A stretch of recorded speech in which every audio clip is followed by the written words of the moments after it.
77వ కీర్తన 14వ వచనము. ఆశ్చర్యక్రియలు జరిగించే దేవుడు నువ్వే, జనములలో నీ శక్తిని నువ్వు ప్రత్యేకించి పరుచుకున్నావు. హల్లెలూయా, హల్లెలూయా. దేవుడు ఏమంటున్నాడు చూడండి, కీర్తన 77:14లో ఆశ్చర్యక్రియలు జరిగించేవాడు నువ్వే. హల్లెలూయా. ఈ రోజున నీ ఎడలైనా నా ఎడలైనా ఏదైనా ఒక క్రియ జరిగించగల దేవుడు నువ్వే, జనములలో నీ శక్తిని నువ్వు ప్రత్యేకించి పరుచుకునేవాడు అంటున్నాడు భక్తుడు.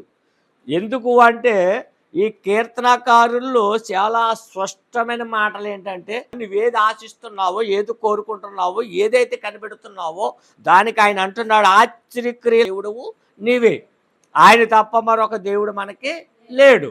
ఎందుకు అంటే ఈ రోజున మీకు ఒక అద్భుతమైన మాట చెప్తున్నాను.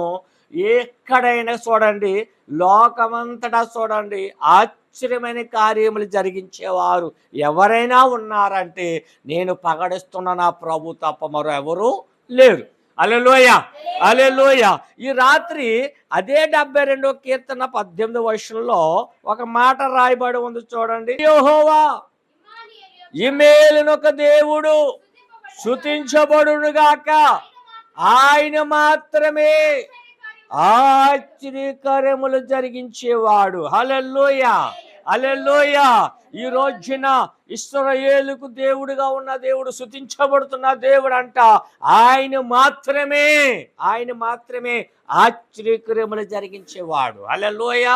ఈ రోజున నీ స్థితి ఏమైనా, నీ పరిస్థితి ఏమైనా, ఇదిగో నా జీవితం ఇంతేనా, నా బతుకింతేనా అని నువ్వు అనుకుని కుంగిపోతుంటే ఈ రాత్రి నీకు ఒక శుభవార్త. ఇదిగో ఆయన అంటున్నాడు, ఆయన మాత్రమే, హల్లెలూయా, ఆయన మాత్రమే ఆశ్చర్యక్రియములు జరిగించేవాడు.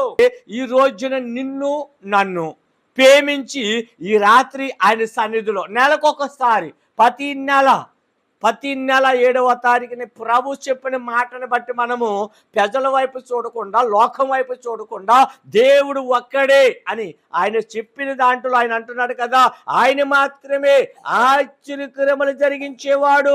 హల్లెలూయా.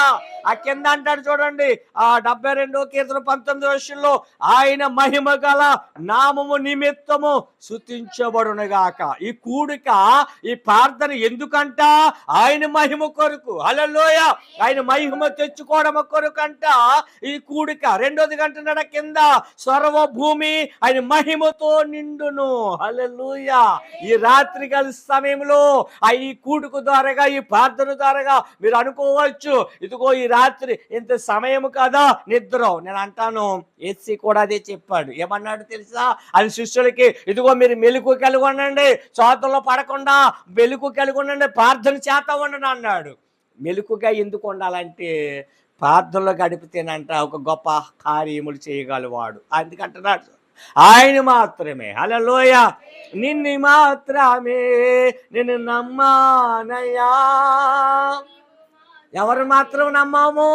ఆయన్ని నమ్మాము కనుక ఈ రాత్రి మనం ఆయన స్తుతిస్తున్నాం. నేను అంటాను, ఈ కూడుకులో, ఈ ప్రార్థనలో మీరు మెలుకు కలిగి ఆయన స్తుతిస్తున్నారు, ఆరాధిస్తున్నారు. మీ బాధలు, మీ విజ్ఞాపనలు ఆయన వెదుడు పెట్టారు కాబట్టి ఆయన మాత్రమే మీ పట్ల ఆశ్చర్యకరములు చేయవాడై ఉన్నాడు. హల్లెలూయా, హల్లెలూయా.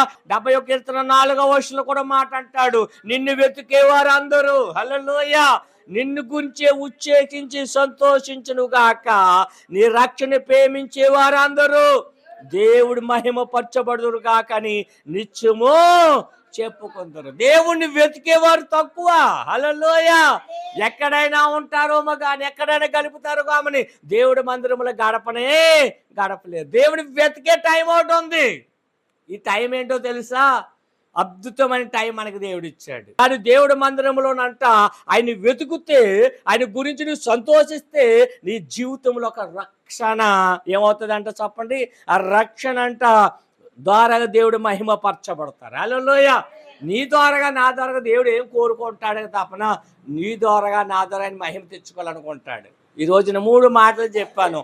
మొదటగానంట ఆశ్చర్యక్రియలు చేసే దేవుడు, రెండోదిగా ఆయన మాత్రమే ఆశ్చర్యాలు చేయగలవాడు, మూడోదిగా ఆయన గురించి ఎవరైతే వెతకాలనుకుని, ఆయన గురించి ఉల్లాసించి సంతోషించాలనుకుంటారో వాళ్ళ రక్షణ ద్వారా దేవుడు మహిమ తెచ్చుకుంటాడు. హల్లెలూయా.